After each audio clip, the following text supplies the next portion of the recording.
Welcome to the latest installment of the AST AJT Journal Club series. Today's Journal Club on mixed chimerism and acceptance of kidney transplants after immunosuppressive drug withdrawal is hosted by the AST community of transplant scientists. In a moment, I will turn the session over to our moderator, Dr. Aman Bajwa from the University of Tennessee Health Science Center. But before we begin the main presentation, we have a few housekeeping notes to help you engage with the session. There is currently a viewership polling question displayed for the audience. Please take a moment to answer this question while we finish the remaining announcements. This journal club is being recorded, and the archive will be available on the MyAST website 1 to 2 business days after the live session. Please note that your lines have all been muted so that only the presenters can be heard for the archive recording. If you have a question for our panelists during the Journal Club, we encourage you to participate by using the Q&A button in the Zoom webinar panel to submit your questions for consideration. Questions submitted via the chat window may be missed during the presentation. If there are questions we do not have time for, we will either answer them individually offline, or we will post the full question with the answer on the website following the Journal Club. Finally, when you log off at the conclusion of today's Journal Club, you will see a link to a short survey to complete. Please fill out this survey to help us keep our content current and engaging. I will now turn the session over to our moderator, Dr. Bajwa, to begin. Dr. Bajwa. Thank you, Brian. Um, Today we are lucky to have Dr. Strober and Dr. Busque to formally give us a journal club, and we're going to learn about mixed chimerism and acceptance of kidney transplants after immunosuppressive drugs withdrawal.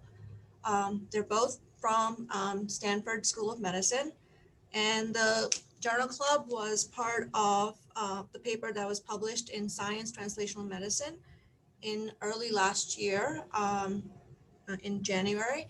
And without any further ado, I would like to introduce the speakers, Dr. Stephan Busque and Dr. Samuel Strober. Thank you so much for the opportunity to hear your work. Well, thank you very much, Brian and Dr. Bajwa, for the introduction. We would like also to thank the ASC and the AJT for the opportunity to present our work at this journal club.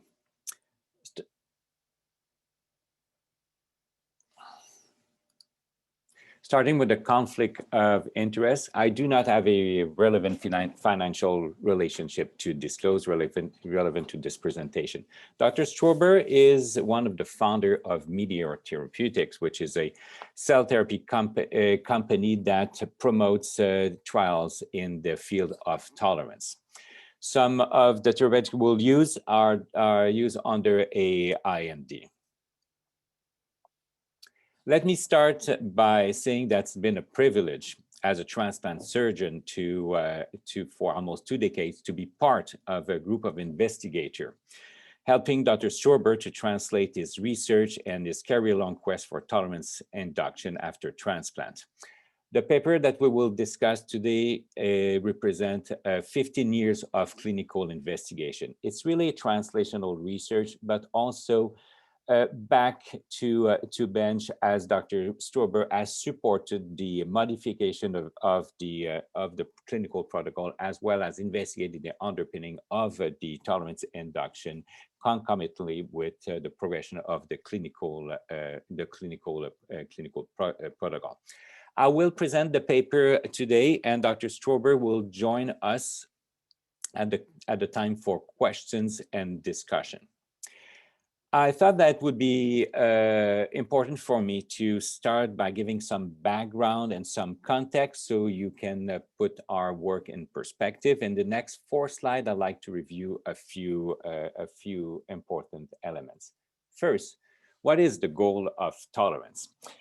We always think immediately the elimination of the lifelong need for immunosuppressive drug and their side effects. These side effects are very evident for our patients, but also as the clinician. Diabetes, coronary artery disease, bone disease, risk of cancer, infection, and for the kidney transplant patient, the nephrotoxicity. But I think also the importance of tolerance would reflect in the prevention of any type of rejection. acute, chronic, long-term development of DSA. And those two elements together could have the potential to reduce premature graft loss and subsequently premature death. I can refer you to a editorial published by Bob Montgomery in 2014, where he makes the arguments for the pursuit of tolerance and said this phrase that should be an objective for our field, which is to have a kidney for life. The basis for tolerance induction has been always based on on hematopoietic chimerism since the work of Medawar. But I would like to distinguish between two types of chimerism. One, complete chimerism, where all the blood cells are of donor origin. This is usually what is the goal for bone marrow transplant, as it is helpful to treat also the hematopoietic cancer. An organ from the same donor will not be rejected in the recipient because the immune system would see the organ as its own and will not reject. However, the risk with full engraftment is graft-versus disease, which could be chronic and in some cases could be also fatal. Mixed chimerism, on the other hand, is only a mixture of donor and recipient immune cell to variable degrees. It is, however, sufficient to induce tolerance, and it's a bidirectional tolerance. So the tolerance in direction of rejection of the graft, but also prevents the graft versus host. So the graft versus risk is extremely low, even if it's not absolutely zero, but very minimal. And this is the goal for the Stanford transplant protocol. It is important also to distinguish and familiarize with the concept of total lymphoirradiation, TLI, which is different than the radiation that most people have heard of, which is total body radiation, which is usually part of many in a conditioning regimen in bone marrow transplant and in some tolerance induction protocols. So total lymphoirradiation, TLI, has been developed at Stanford in the 70s for the treatment of Hodgkin's disease. Dr. Strober was able to evaluate this form of radiation and initially showed that compared to TBI in the context of the animal models, bone marrow transplant, that it was less toxic and was not associated with graft-versus disease. He subsequently demonstrated that the combination of TLI and anti-lymphocyte serum resulted in persistent mixed chimerism and graft tolerance without graft versus host disease in animal model. So the TLI ATG regimen has been translated to the clinic as part of the Stanford tolerance induction protocol.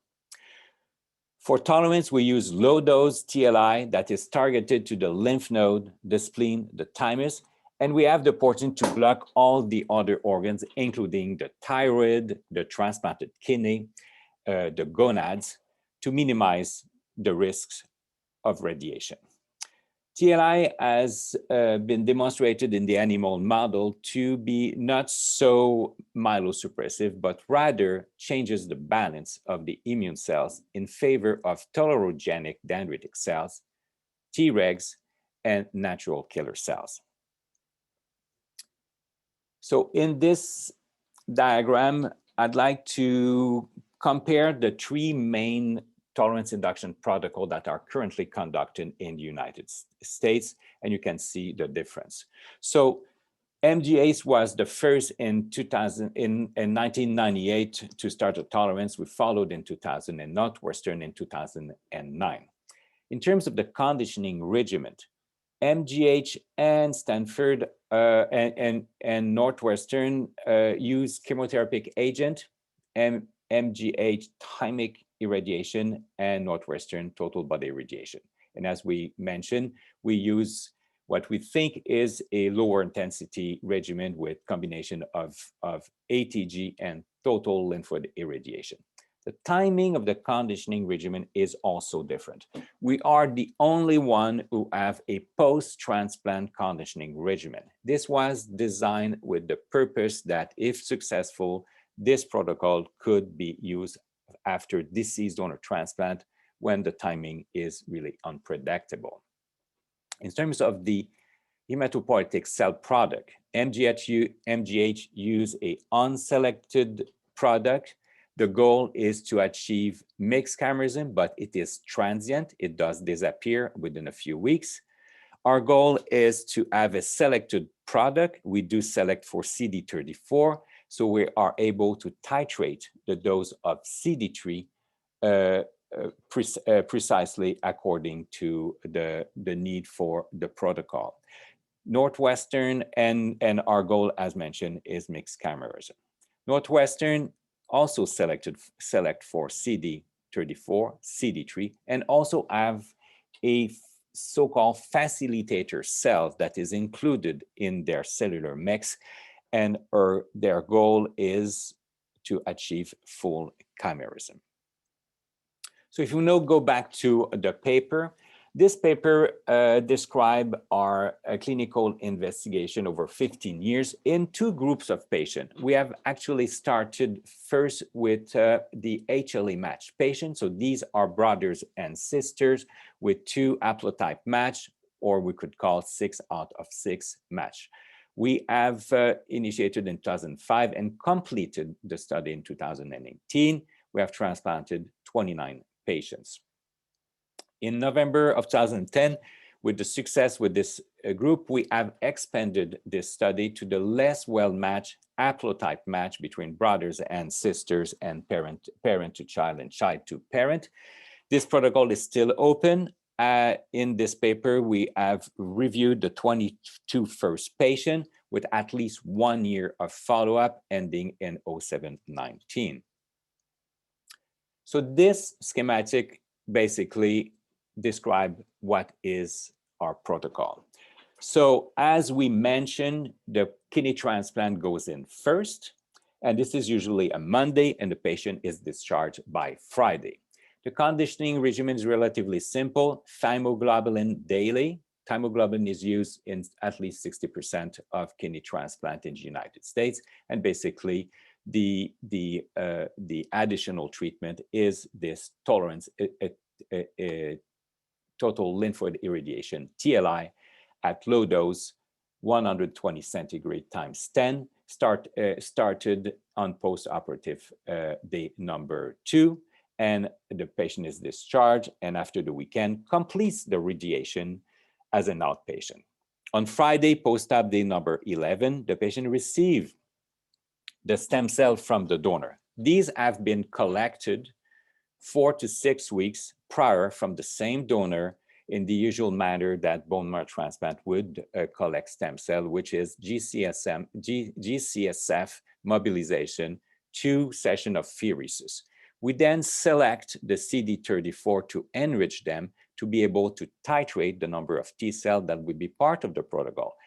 We think that the higher degree of T cell would favor engraftment, and this is done to try to target mixed chimerism as opposed to full chimerism. A dose escalation had been planned for this study. However, the first dose at 1 million per kilo was successful and was kept for the entire protocol. In terms of immunosuppression, these patients received prednisone around the operation and 1 month of MMF to favor engraftment after the cell infusion. And so basically these patients are already on monotherapy of CNI. And at the time of design of this protocol, cyclosporin was the main CNI. And this patient would be considered for drug withdrawal if the chimerism from the donor is persistent at least for 180 days, that a biopsy does not show rejection, and there was no evidence of graft-versus-host disease. This is the demographic of all these 29 patients, 16 males, 13 females, aged from 22 to 62 years, 16 white, 7 Asian, 6 Hispanic, and the end-stage renal disease was IgA in 10 patients, unknown in 7, diabetes in 3, PKD in 2, and other kidney disease in the single digit. And attention to a patient 7 who had life-threatening lupus and was also a part of a protocol that would favor higher engraftment to hopefully mitigate the lupus. She does receive 10 million of CD3 instead of 1. In this figure 1 of our paper, we describe the outcomes of these 29 patients. Let me put your attention to the panel A, which describe over close to 14 years the patient's survival. So over this period of time, 3 patients have died. One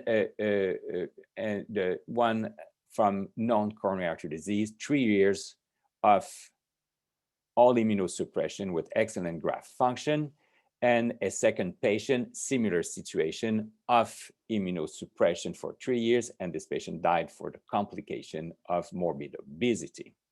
Patient 7 is the patient with the life-threatening lupus. The lupus recurred. Immunosuppression was restarted. Eventually, she lost her graft and died of a stroke that was attributed to lupus complication.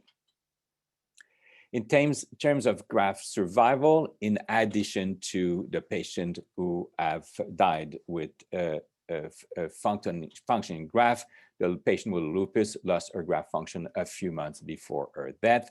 And one additional patient lost his graft due to the recurrence of his glomerulonephritis, a membranous nephritis. However, had a graft survival of at least 6 years. Now, and probably most interesting and important, the weaning off of immunosuppression. So 24 out of 29 patients came off immunosuppression. And in blue are the patients that are still today off immunosuppression up to 14 years. So some patients had, after a period of being off immunosuppression, resume their medication. 3 of them for recurrence of kidney disease, and we thought it would be more protective to reinstitute some form of immunosuppression.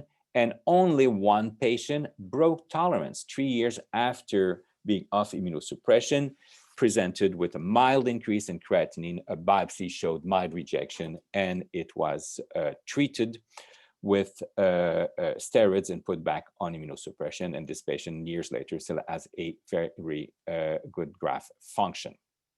If we look at the duration of chimerism, we thus, as contrary to the animal model where when chimerism is established, it is persistent, the majority of the patient have lost their chimerism following the cessation of immunosuppression. These are the ones in yellow. Blue are still going strong with persistent mixed chimerism. What is important to note, with the exception of the patient that I just mentioned, the tolerance to the graft has persisted despite the loss of chimerism. It's to be noted also that all the patients that came off drug had 2 biopsies, one at the time of the last drug withdrawal, and another biopsy, 1 or 2 years off drug, and all biopsies were clear from any form of rejection. We have studied the chimerism of these patients.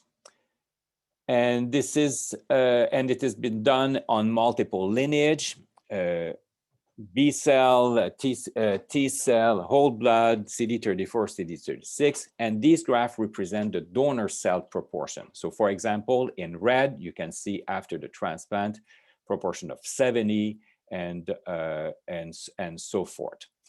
And here we can compare the patient, the degree of chimerism, the patient who have persistent chimerism versus the patient who lost eventually their chimerism, and visually it appears that the intensity of chimerism or the proportion of donor chimerism was higher on those patients that were more successful. But what also is intriguing is that the T cell appears to be much lower, and it is significantly lower than the all other cell line. And that has led for us to study the reconstitution of this patient. The paper goes in further details. However, let's suffice to say that the B cell reconstitution is much faster. As you can see, after a decline after ATG in radiation, the B cell number is close back to the pre-transplant values, which contrasts with the T cell, which takes almost 1 year to get to pre-transplant value. However, this does not explain the difference in chimerism, and the explanation goes to the fact that the chimerism of the donor is mostly predominant in the naive repertoire, and the chronic repertoire is mostly of recipient origins. Since the B cell repertoire is mostly naive, you see more chimerism in the B cell repertoire than the T cell repertoire, which is more is of a lesser number to start with. These are the graphs of the chimerism of the patient who have sustained chimerism, and I will just bring attention only to a couple of illustrative cases. Patient 1 was successful with in blue reduction of the immunosuppressive drug, stop in this case early at 6 months, which was followed by sustained chimerism and excellent graft function. Patient 16 shows a different pattern where the immunosuppressive drug was reduced a little bit more slowly when we saw the decline of immunosuppression and eventually was stopped completely. And this patient has continuous chimerism, however, in the single digits.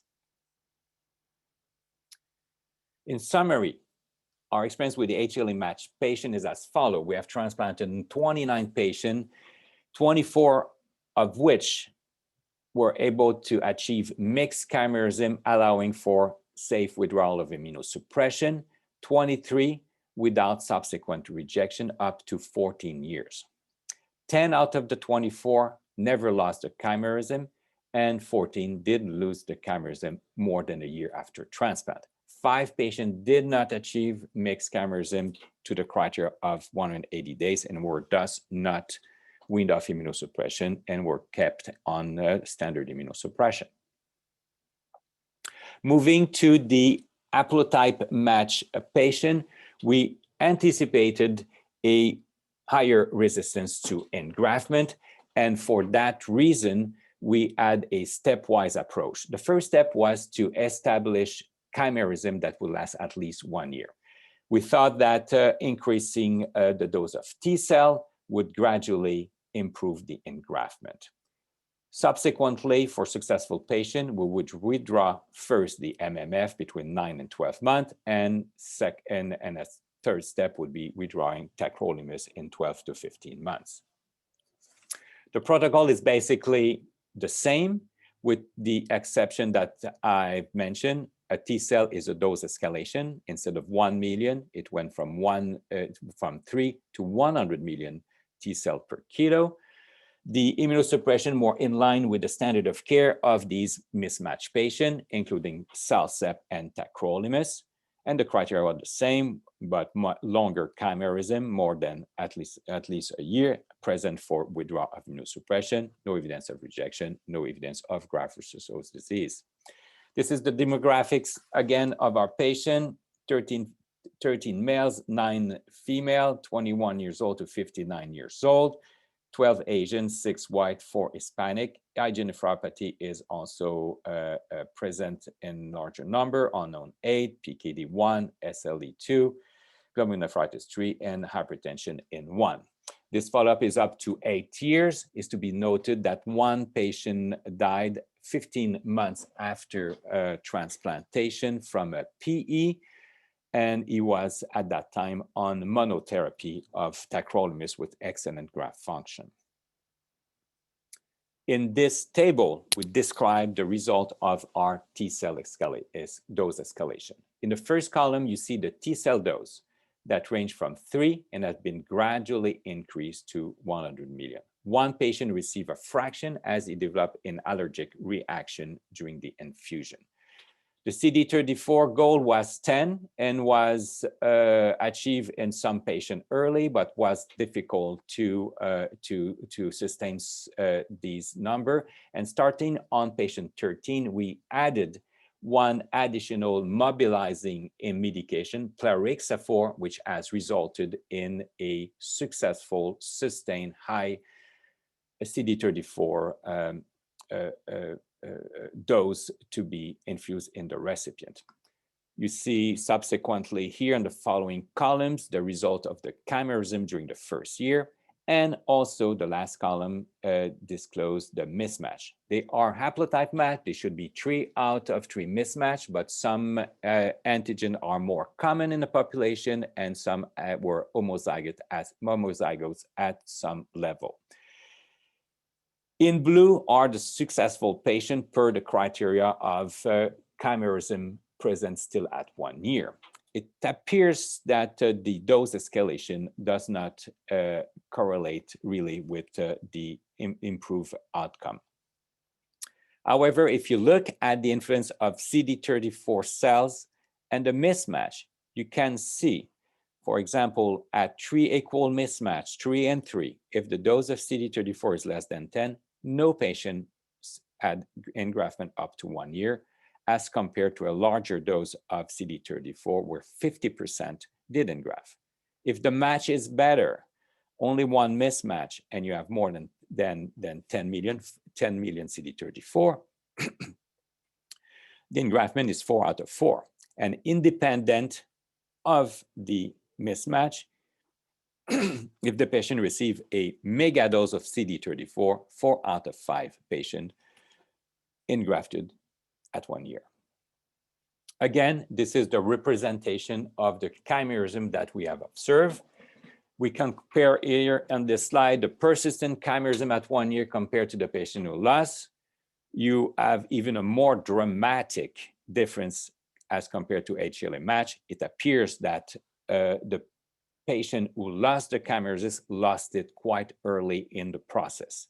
And even the persistent, we do not see the same degree of high chimerism that we have seen in our HLA match patient. However, the same discrepancy between the T-cell chimerism and the other cell line is observed.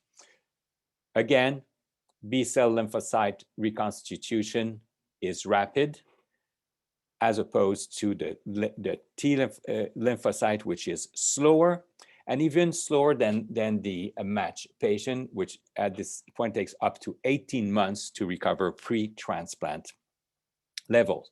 We think that the 1 year of CellCept may have contributed to the difference between the haplo and the match patient.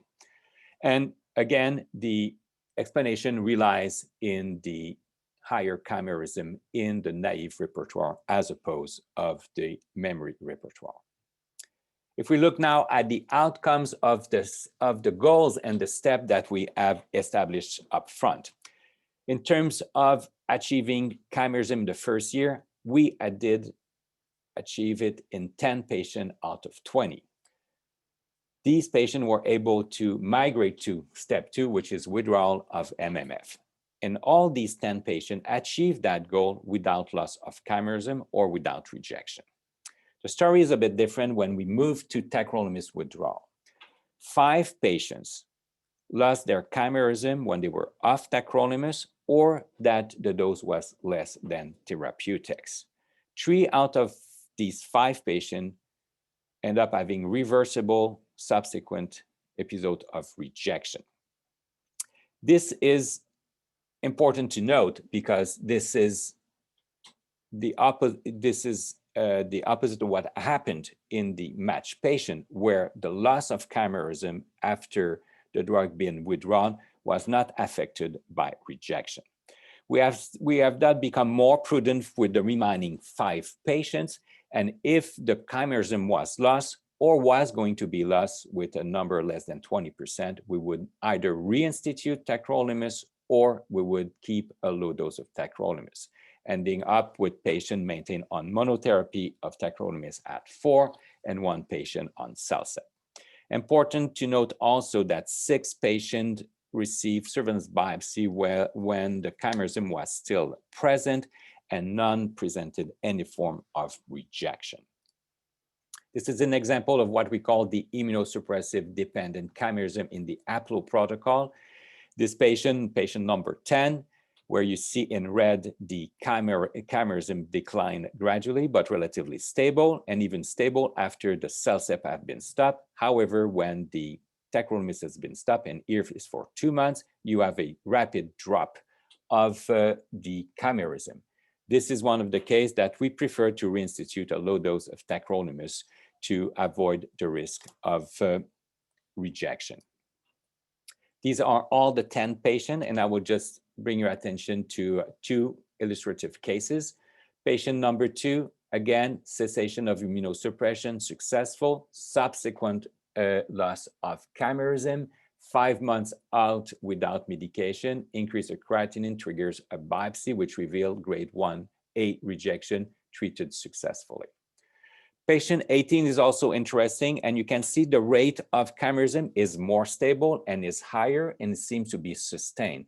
This patient was weaned off the CellCept, and on the last few doses of tacrolimus, a surveillance biopsy was taken and showed a glomerulonephritis with a bit of proteinuria, and it was thus felt that it would be best interest of the patient to treat this with reinstituting CellCept for the kidney disease. And we subsequently wean him off of the tacrolimus, and at this point creatinine is stable, he has no more proteinuria, and is maintained on a low dose of CellCept. It is important to evaluate safety when you advance a protocol like this.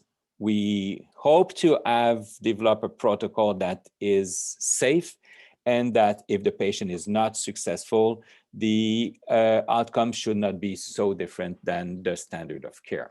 We have already discussed the case of the death over the protocol and the graft loss, with the exception of one in the haplo protocol, which is a chronic polynephritis in a patient that was not adherent even to the treatment of some of her infection.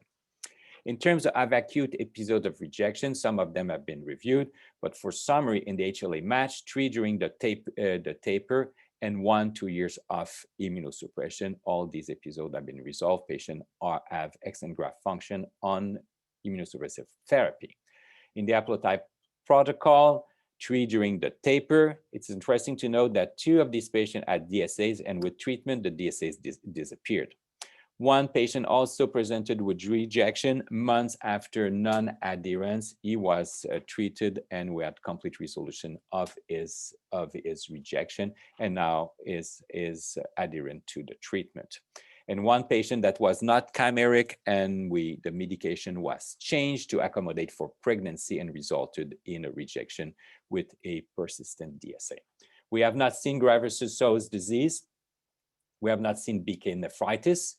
And in general, the infectious profile appeared to be quite similar to our standard of care patient, with the exception of herpes zoster, which is probably related to radiation. But this has been largely improved by prolonging the acyclovir prophylaxis up to 2 years after transplantation. In conclusion, we have been able to demonstrate tolerance and achieve tolerance in HLA identical patient, either with stable ongoing mixed chimerism or even in transient chimerism.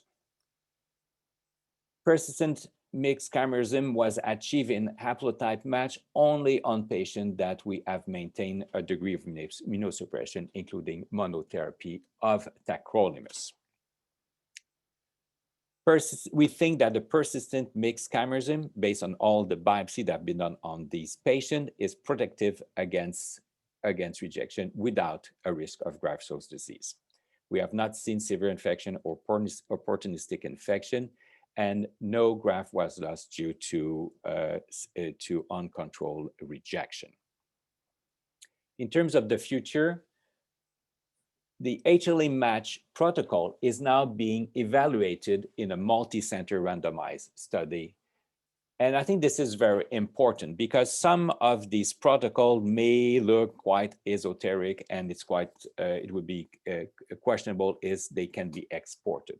This protocol does demonstrate that with a protocol and support, even if there's no previous experience, even if only one patient is done, it is possible to be performed at transplant center and be successful.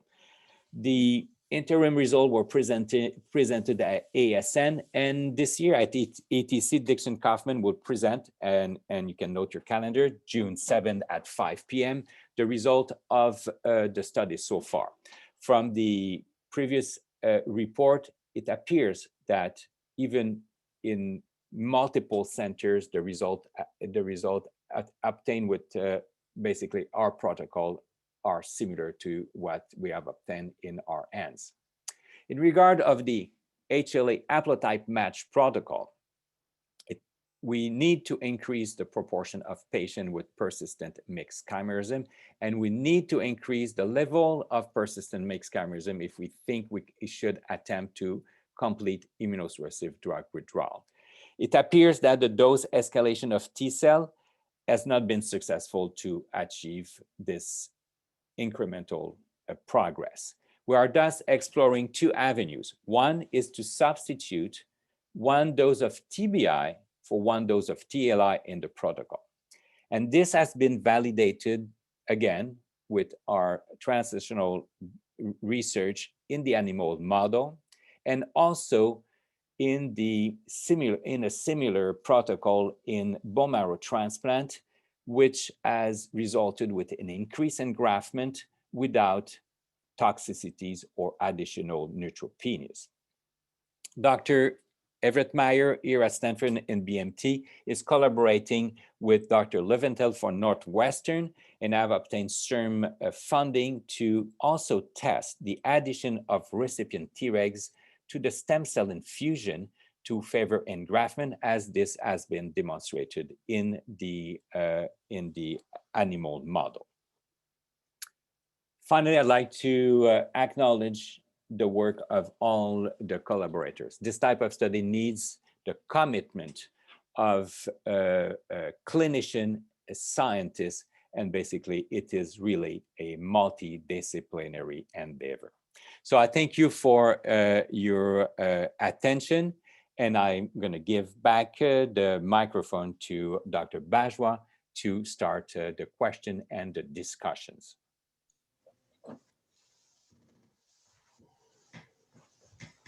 Thank you, Dr. Busque, for that wonderful presentation and a very thorough overview of the mixed chimerism and the success of kidney transplantation after you withdraw immunosuppression. There are some questions, but I will wait for others to type up their questions if they have any. In the meantime, Dr. Strober, are there any words that you would like to say regarding the study? No, I would rely on the presentation as a good summary of what we've done, and we're happy to take any questions about the details. Okay, I will go ahead and start with one of my own questions. It may be somewhat naive to ask, but you had mentioned in the presentation that in the HLA mismatched patients, the dose of CD34 determined the rate of mixed chimerism. What are your thoughts on why that is? And if you already said it, I'm sorry, I may have missed it. Well, the CD34 cells contain the hematopoietic progenitors that eventually give rise to all the lineages that are involved in mixed chimerism. And in animal models, it's been shown that the levels of chimerism are proportional to the number of hematopoietic progenitors that are injected. So it's not surprising that the CD34 cells will promote higher levels of chimerism. And what we found was that it requires fewer CD34 cells when you have one mismatch and more CD34 cells when you have three. And this is consistent with what's been seen in animal models and also consistent in the bone marrow transplant literature. Great, thank you. And there is a question about mixed chimerism in the Q&A. One of the participants would like an expanded explanation of what actually is mixed chimerism. Well, it means that the hematopoietic cells and the immune cells of the recipient and the donor are mixed in all the lymphoid tissues and in the blood and in the bone marrow. And the levels of mixed chimerism that Dr. Busque showed, for example, show that about 50% of the B cells, for example, in the blood are a mixture of recipient and donor. And usually that reflects, in the case of patients who've had bone marrow biopsies, it reflects the mixture in the bone marrow. So mixed chimerism really refers to the mixing of recipient and donor cells in the immune and hematopoietic tissues. And it contrasts to complete chimerism, which represents a complete takeover of the lymphoid tissues and the hematopoietic tissues, including the bone marrow, with donor cells. And in the case of bone marrow transplant for cancer, leukemia, and lymphoma, the goal there is to have a complete takeover of the immune cells and marrow cells. And during that complete takeover, the tumor cells are eliminated. In the case of tolerance, the mixture of the recipient and the donor cells through the process of clonal deletion allows for tolerance to occur, so that the recipient cells are clonally deleted against the donor cells, so they don't reject the organ graft, and the donor cells are clonally deleted against the host, so there's no graft versus host disease. Thank you. The other question that's raised is, what contributes to the variations in the strength of mixed donor chimerism among the fully matched recipients?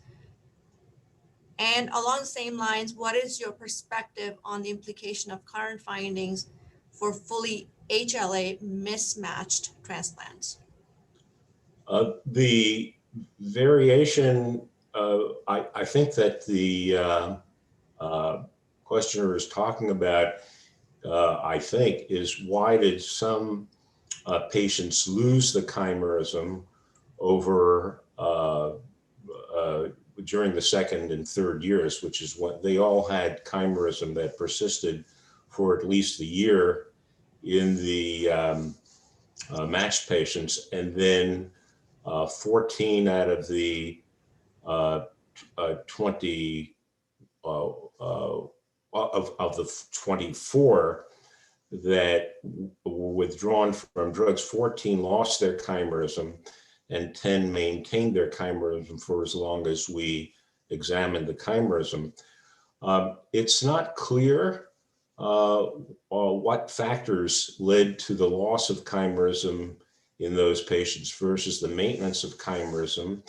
The levels of chimerism during the first year impacted. So patients with low chimerism during the first year had a greater tendency to lose it in subsequent years than the ones that maintained it. But we don't really have a good answer to explain why some lost it and some maintained it after the withdrawal of drugs.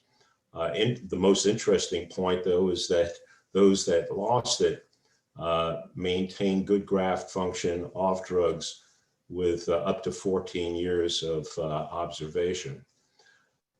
With regard to the second question, can you repeat that second question?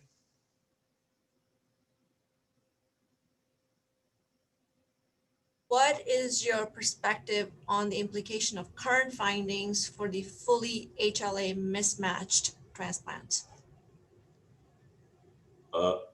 What is my I don't get the main point of the question. Can you? I believe you indirectly answered it in your other question. So we'll just go to the next question. What is the role of NK cell missing self-killing in these settings? And what are the reconstituted T and B cells functional?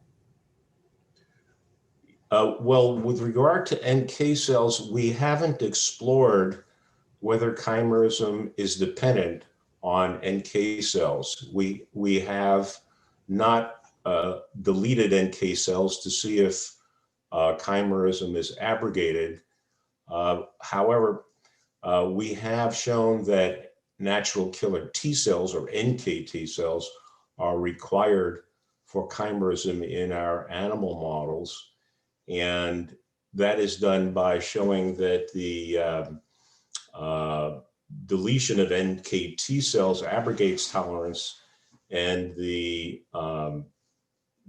add back of purified NKT cells restores tolerance, so that we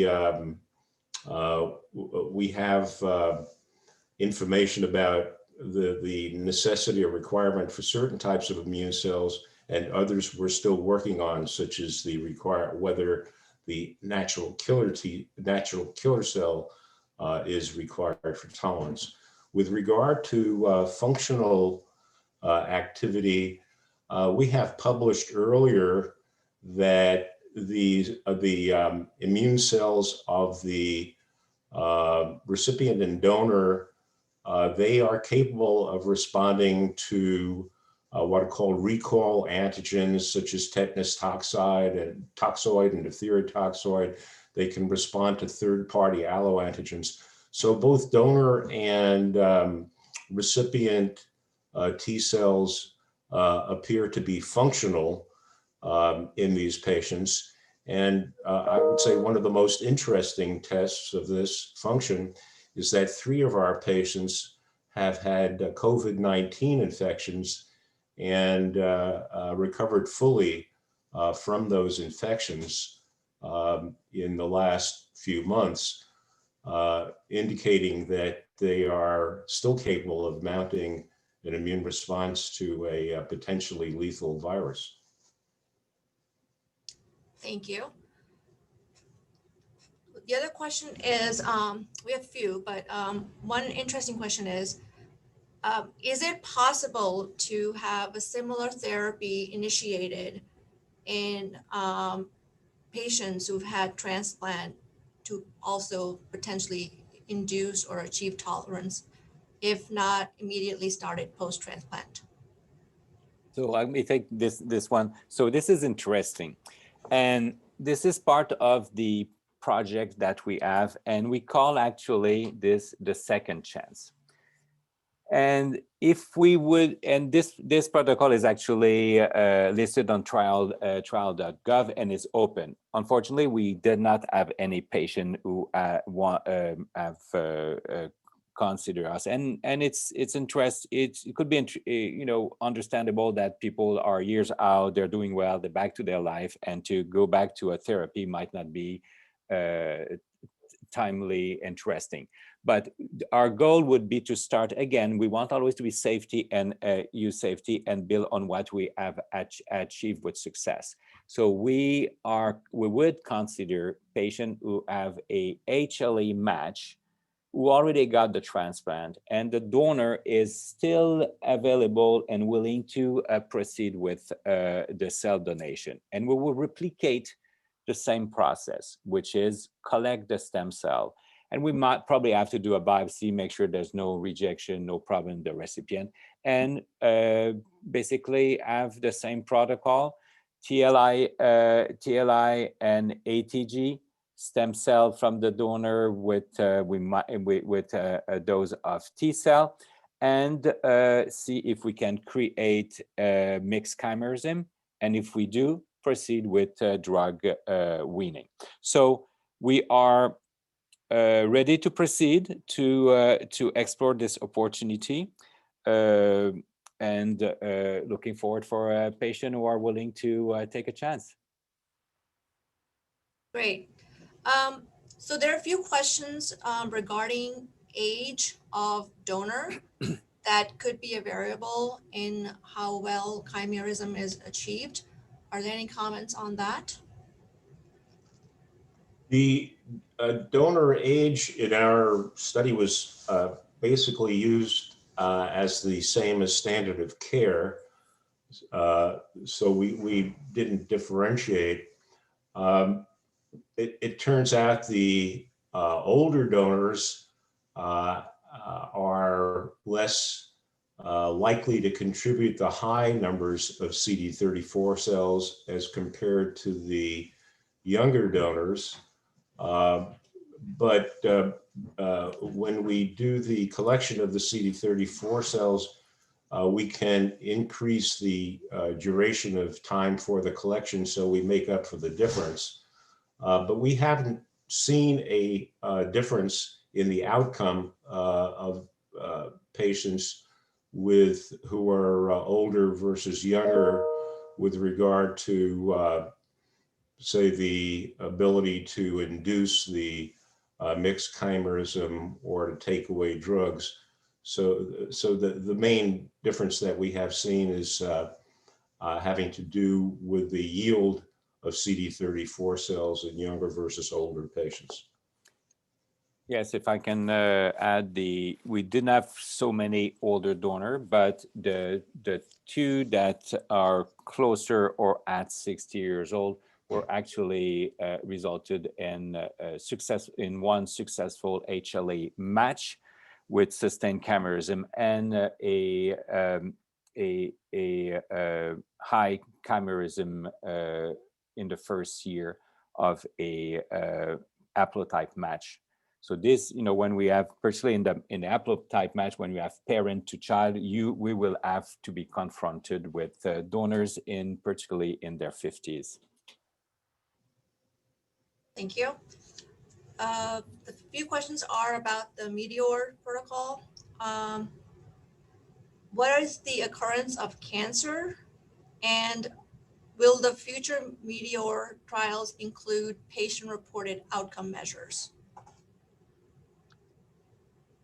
With regard to the cancer risk, we have data at Stanford because we've now we're in our 15th year of observation, and we have seen cancers in our patients, including breast cancer, melanoma, and hematologic malignancies.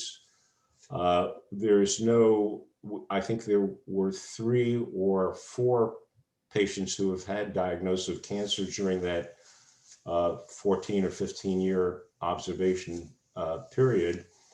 There doesn't seem to be any, and one patient with thyroid cancer that we have seen when we started out with without a shielding of the thyroid. That patient is doing well now over the near 14-year period.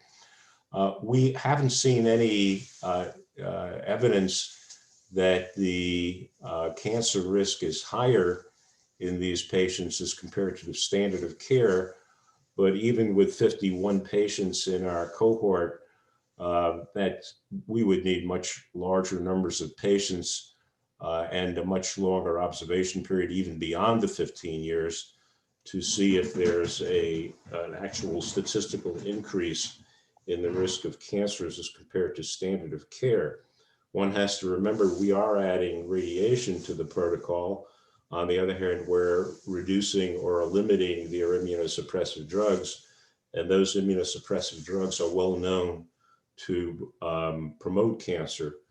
So there's going to be a balance between the promotion of cancer through the TOI versus through lifelong use of triple immunosuppressive drugs or double. The data requires further observation in larger numbers of patients. Thank you. Next question is regarding your future directions on the future plan studies. What is the targeted dose of regulatory T cells to be added in an HLA single haplo protocol? And what is the anticipated effect of the regulatory T cells on chimerism? The animal models indicate that addition of regulatory T cells to our TLI ATG protocol increases the levels of chimerism. And the mechanism is that the recipient-derived regulatory T cells block recipient immune cells that prevent chimerism or reduce chimerism. So by adding regulatory T cells of recipient origin that block the T cells of the conventional T cells, the immunocompetent T cells of the recipient, by blocking those recipient T cells, it promotes the ability of the donor cells to be accepted and increases the levels of chimerism as shown in our animal models, our preclinical models. And the thought is that the same phenomenon will occur in the clinical studies, that they will block recipient T cells such that they will prevent them from rejecting or the donor hematopoietic cells or reducing the engraftment of donor hematopoietic cells. And the reduced engraftment leads to lower levels of chimerism or the prevention of or the inability to establish chimerism. Great, thank you so much. Once again, I want to thank everybody for their time.